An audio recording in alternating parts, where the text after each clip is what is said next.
How to turn on raise to wake your watch screen, as well as touch your screen to wake your watch. This is the Galaxy Watch 7. And let's get started. If you're currently viewing the clock face, you'll simply swipe from the very top here, and you'll see the settings icon here. Once you tap on that, you'll be taken to the main settings of your watch. Then go to where it says display. As you enter into display, go down and you'll see the screen wake section. You got the raise wrist to wake, and you also have touch screen to wake. Now, once your watch enters into the timeout settings here, I'll just let this go into timeout and I'll show you how they both work. So once your watch is in the off screen state, simply a single tap will wake it up.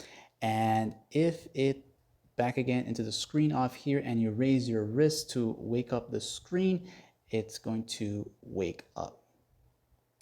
And this is the raise to wake. So as you lift your watch with a specific gesture, you'll really have to put it on for it to actually work. There you go, like that. There, it's gonna wake up the screen for you.